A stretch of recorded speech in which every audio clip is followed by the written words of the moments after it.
எல்லோருக்கும் வணக்கம். இன்றைக்கி வந்து மதியம் லஞ்சுக்கு வந்து மத்தி மீன் குழம்பு தாங்க செய்ய போகிறேன். நிறைய பேர் வந்து கமெண்ட்லேயே சொல்லியிருந்தாங்க, மத்தி மீன் குழம்பு செஞ்சு கொடுங்க பிரியாக்கே அப்படின்னு சொல்லிட்டு. எனக்கும் வந்து மத்தி மீனுன்னா ரொம்ப பிடிக்கும். எல்லா மீனோட அந்த மீன் வந்து முள் அதிகமாக இருந்தாலும் உடம்புக்கு வந்து ரொம்ப ரொம்ப நல்லது. மத்தி மீன் வந்து முடி கொட்டுறது நிற்கும், உடம்புக்கு வந்து ரொம்பவே நல்லது. எங்கே போனாலும் மத்தி மீன் சாப்பிடுங்க, மத்தி மீன் சாப்பிடுங்கன்னு தான் சொல்லுவாங்களே கன்சீவாக இருக்கிறவங்களுக்கெல்லாம். பிரியாக்கும் சரி அது முள்ளாக இருக்குமா, நான் எப்படி சாப்பிட முடியும் அப்படின்னு ஏற்கனவே 2 முறை மீன் குழம்பு செஞ்சு கொடுத்துருக்குறோம். சரி அந்த நான் பொறுமையாக கொஞ்சம் கொஞ்சமாக எடுத்து தரேன், அப்படி இல்லைன்னா கூட பரவாயில்ல, அந்த குழம்பாவது சாப்பிடு, அந்த மீனோட இதுவெல்லாம் நல்லா குழம்புல நல்லா இறங்கும் இல்லையா, அந்த மீன் குழம்புலையாவது சாப்பிடு அப்படின்னு சொல்லிட்டு இன்றைக்கி நான் மத்தி மீன் செஞ்சே கொடுப்பேன் அப்படின்னு மத்தி மீன் வாங்கிட்டு வந்து 1 கிலோ வாங்கிட்டு வந்து கழுவி நல்லா சுத்தம் பண்ணி எடுத்து வச்சுட்டேன். அதுக்கு வந்து புளி பார்த்திங்கன்னா நல்லா ஒரு 50 கிராம் புளி எடுத்து ஊற வச்சுருக்கிறேன். சின்ன வெங்காயம் ஒரு 200 கிராம் வந்து பொடியாக கட் பண்ணிக்கிட்டேன். ஒரு 3 தக்காளி, புளி சேர்க்கறதுனால தக்காளி வந்து கம்மியாக சேர்த்துக்கிட்டேன். இந்த பக்கம் பூண்டு வந்து 1-2 இடித்து எடுத்துக்கிட்டேன். ஒரு 20-30 பல்ல பூண்டு இருக்கும், சும்மா 1-2 இடித்து எடுத்துக்கிட்டேன். இதெல்லாம் மசாலா எடுத்து வச்சுட்டேன். பிரியா வந்துட்டாங்க, மத்தி மீன் சாப்பிட்றவங்க வந்துட்டாங்க. மைக்கு காணுமே. எல்லாருக்கும் வணக்கம். நான் கடந்த ஒரு 4 வீடியோவில் ஆளை காணும். நிறைய பேர் கேட்டிருந்தாங்க பிரியா அப்படி இருக்கா அப்படின்னு சொல்லிட்டு. நல்லா இருக்கேன். அம்மா வீட்டுக்கு வந்த உடனே ரொம்பவே நல்லா இருக்கேன்.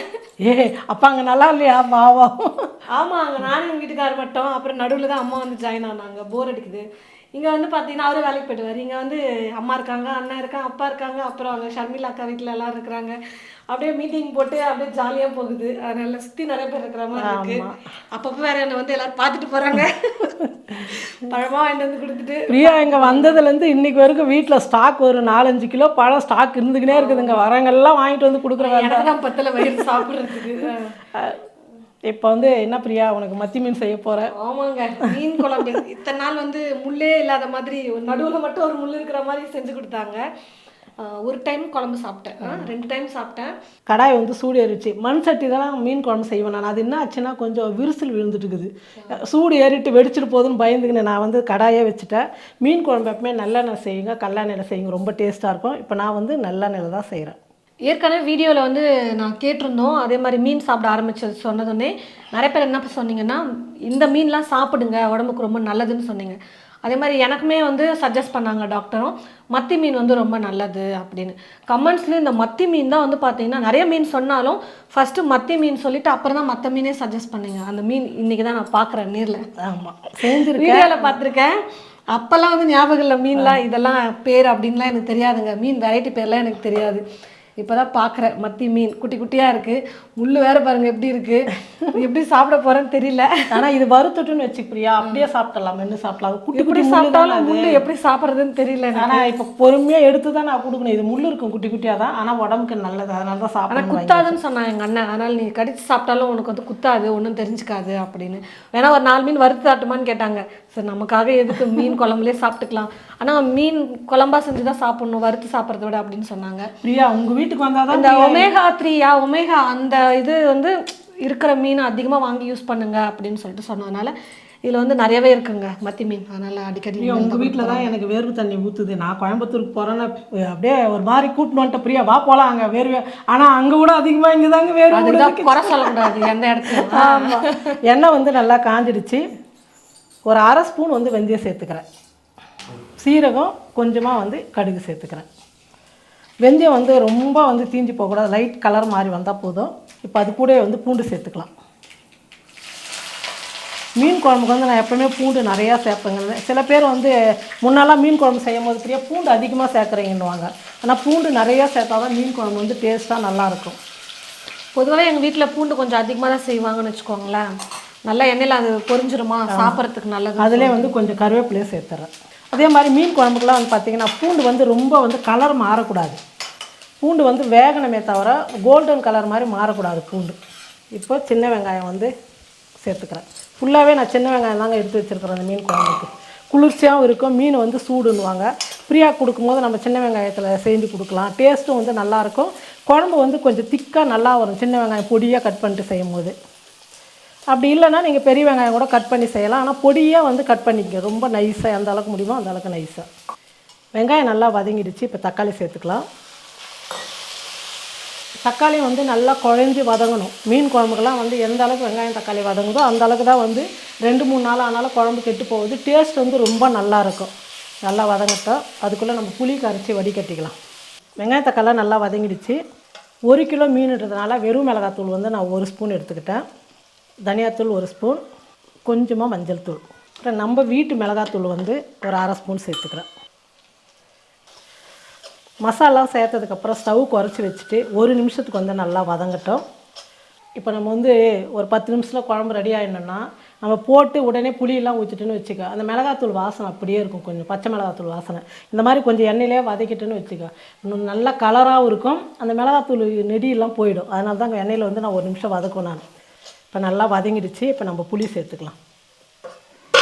நல்லா வடிகட்டி தான் வச்சுக்கிறேன். அப்பவும் பாரு அடியில் அவ்வளோ இருக்கும். நான் சொன்னேனே ஒரு 50 கிராம் புளி, 1 கிலோவுக்கு வந்து ஒரு 50 கிராம் சேர்த்துக்கிட்டேன். ஏன்னா இன்னும் கொஞ்சம் அதிகமாக தான் சேர்ப்பேன் நான். நம்ம வீட்டில் வந்து புளி கம்மியாக கொடுமா ஃப்ரீயாக்கலாம் அப்படின்னு நான் பையன்தான், அதனால் குறைச்சிக்கிட்டேன் நான். மீன் குழம்புனா கொஞ்சம் புளிப்பாக இருந்தால் தான் நல்லாயிருக்கும். இப்போ தேவையான அளவுக்கு தண்ணி சேர்த்துக்கலாம். இப்போ இந்த குழம்புக்கு தேவையான அளவுக்கு உப்பு சேர்த்துக்கிறேன். அதுக்கப்புறம் கொதிச்சதுக்கப்புறம் உப்பு கம்மியாக இருந்தால் கூட நம்ம சேர்த்துக்கலாம். நல்லா கலந்து விட்டுட்டு ஸ்டவ் வந்து ஒரு 5 நிமிஷம் பார்த்தீங்கன்னா நல்லா ஃபுல்லாக வச்சுடுங்க.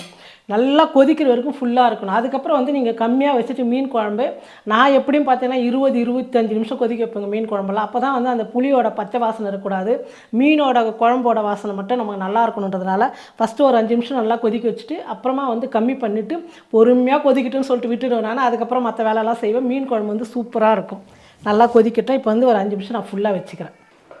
மீன் குழம்பு நல்லா கொதிச்சிடுச்சு பாருங்கள், நல்லா திக்காகவும் வந்துடுச்சு குழம்பு. இப்போ நம்ம வந்து மீன் சேர்த்துக்கலாம். மீன் நல்லா தான் இருக்கும், கொஞ்சம் கெட்டியாக நல்லா தான் இருக்குது மீன். மீன் சேர்த்ததுக்கப்புறம் ஸ்டவ் வந்து கம்மியாக வச்சுட்டு ஒரு 3 நிமிஷத்துக்கு கொதிச்சா போதும். நான்லாம் வந்து ரொம்ப நேரம் கொதிக்க வைக்க மாட்டேங்க, ஏன்னா அந்த சூட்லேயே மீனெல்லாம் வந்து வெந்துடும். அதுவும் இது குட்டி குட்டி மீனுங்களா, ரொம்ப நேரம்லாம் வந்து ஒரு 5 நிமிஷம்லாம் போட்டோன்னா வெறும் முள் மட்டும் தான் இருக்கும், மீனே இருக்காது, கரைஞ்சிடும். அதனால் வந்து நம்ம ஒரு 2-3 நிமிஷத்துக்கு வந்து கொதிக்க வச்சுக்கலாம். மீன் வந்து சேர்த்தாச்சு. இப்படி கடாய் எடுத்து இப்படி பண்ணுங்க. கரண்டியில் வந்து எப்போவுமே மீன் போட்டதுக்கப்புறம் கலக்கக்கூடாது, அவ்வளோதான். 1 நிமிஷத்துக்கு ஃபுல்லாக வச்சுட்டு 1 நிமிஷம் வந்து ஸ்டவ் குறைச்சி வச்சுட்டு மீன் நல்லா வேகட்டும். ஒரு 2-3 நிமிஷத்துக்கு வந்து மீன் வேகட்டும். மீன் குழம்பு ரெடி ஆகிடுச்சிங்க. உப்பு காரம் எல்லாமே கரெக்டாக இருக்குது. இப்போ நம்ம நல்லா அப்படி கலந்து கொடுத்துட்டு ஸ்டவ் ஆஃப் பண்ணிவிட்டு அப்படியே விட்டுடலாம்.